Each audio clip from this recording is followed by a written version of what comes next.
परिचय। क्या हुआ जैक, तुम इतने गंभीर क्यों दिखाई दे रहे हो? आज अहमदाबाद में भारत और पाकिस्तान के बीच क्रिकेट मैच है और मैं वहां सजीव मैच देखने जाना चाहता हूं, लेकिन मेरे माता पिता इसकी अनुमति नहीं दे रहे हैं, तो मैं इसे कैसे देख सकता हूं? अच्छा जैक, तुम अपने घर में बैठकर इसे टीवी पर सजीव देख सकते हो। दोस्तों, हम जानते हैं कि संचार के विभिन्न साधनों, टेलीविजन, समाचार पत्र और इंटरनेट ने दुनिया को छोटा बना दिया है। इसीलिए आइए हम संचार के साधनों के बारे में विस्तार से कुछ और जानकारी प्राप्त करें।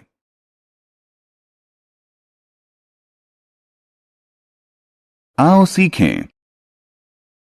समाचार पत्र को समझना, पत्र और टेलीग्राम के बारे में बताना, रेडियो और टेलीविजन के बारे में जानना, टेलीफोन, पेजर और मोबाइल फोन के बारे में बता पाना, टेलेक्स, फैक्स, इंटरनेट और ईमेल के बारे में जानना।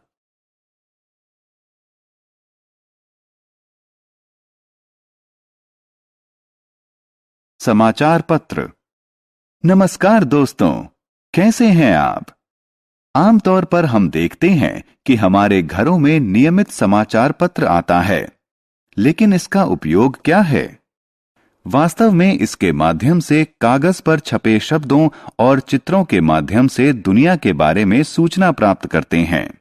इसके कई भाग होते हैं, जैसे राष्ट्रीय, अंतर्राष्ट्रीय, खेल, व्यापार की खबरें और मौसम का हाल।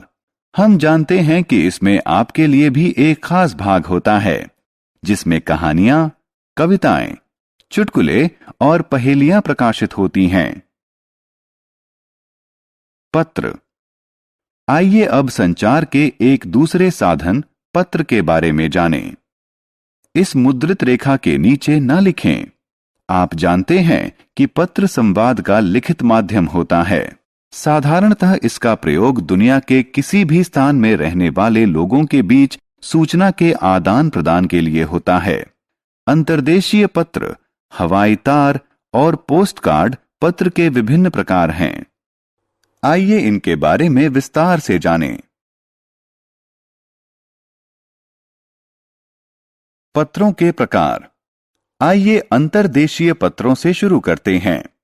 अंतर्देशीय पत्र एक हल्के नीले रंग का डाक टिकट लगा कागज होता है, जिसमें संदेश लिखा जाता है और इसे एक खास तरीके से मोड़ा जाता है। आइए अब हवाई तार के बारे में जानें। हवाई तार भी एक प्रकार का अंतर्देशीय पत्र होता है, जिसे हवाई जहाज से भेजा जाता है। अन्य प्रकार के पत्रों को पोस्ट कार्ड कहते हैं। पोस्ट कार्ड एक पीले रंग के कागज पर लिखकर सूचनाओं के आदान प्रदान का माध्यम होता है। लेकिन क्या आप जानते हैं कि कुछ पत्र हमारे पास बहुत शीघ्रता से पहुंचते हैं? इन्हें टेलीग्राम कहते हैं। टेलीग्राम। टेलीग्राम भी संचार का एक साधन होता है। टेलीग्राम में संक्षिप्त संदेश होता है, जिसे किसी दूर के स्थान पर शीघ्रता से भेजा जा सकता है। आपको यह जानकर आश्चर्य होगा कि टेलीग्राम के द्वारा बहुत छोटे संदेश भेजे जाते हैं और लोगों को उनके शब्दों के हिसाब से हर शब्द के पैसे देने पड़ते हैं।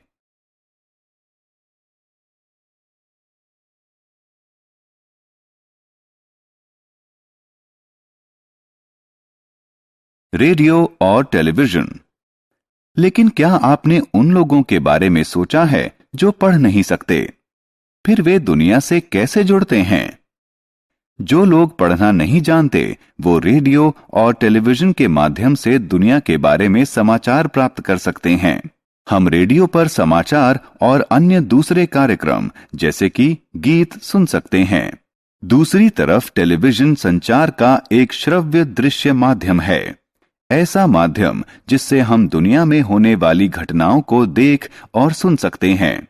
घर पर बैठे बैठे ही हम टेलीविजन पर गीत, फिल्में, समाचार, शिक्षाप्रद कार्यक्रम और खेल देख सकते हैं। टेलीफोन। आइए अब हम संचार के एक अन्य संचार माध्यम टेलीफोन की तरफ बढ़ें। वास्तव में टेलीफोन का प्रयोग टेलीफोन के तारों की सहायता से संदेश के आदान प्रदान के लिए किया जाता है।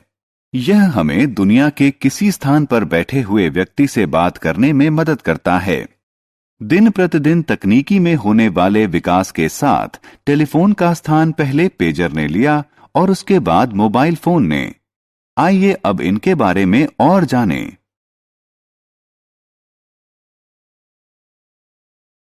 पेजर और मोबाइल फोन। पेजर एक यंत्र होता है जो आने वाले सतर्कता संदेश और या संक्षिप्त संदेश को ग्रहण करता है।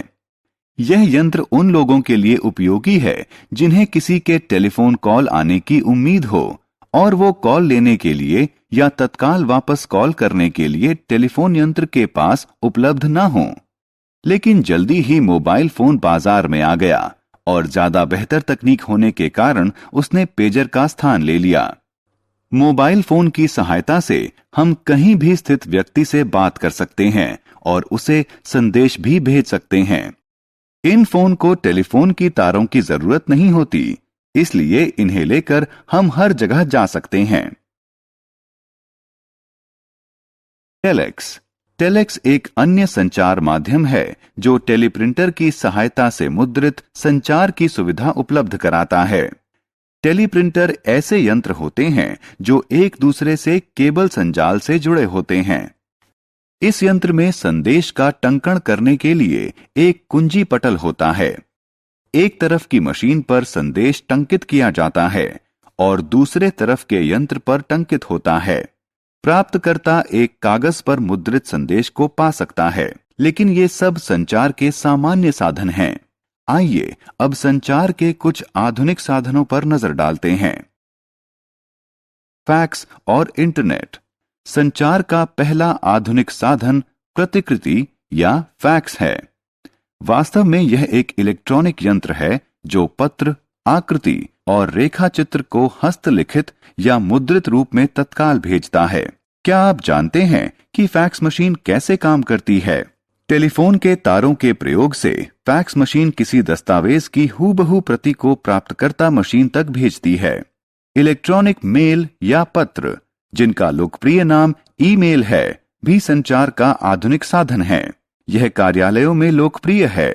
यह कंप्यूटर और इंटरनेट के माध्यम से टंकित संदेश भेजने का आधुनिक या विकसित तरीका है। यह संदेश को सचमुच ही बहुत तेजी से भेजते हैं, करीब कुछ ही सेकंड के अंदर। इंटरनेट की सहायता से होने वाले वॉइस चैट और वीडियो चैट भी संचार के आधुनिक साधन हैं। हमने क्या चर्चा की? समाचार पत्र हमें कागज पर मुद्रित शब्द और चित्र के माध्यम से सूचना देता है। पत्र कलम की सहायता से कागज पर लिखा संदेश होता है। अंतर्देशीय पत्र, हवाई तार और पोस्ट कार्ड विभिन्न प्रकार के पत्र होते हैं। टेलीविजन हमें दुनिया को देखने और सुनने में सहायता करता है।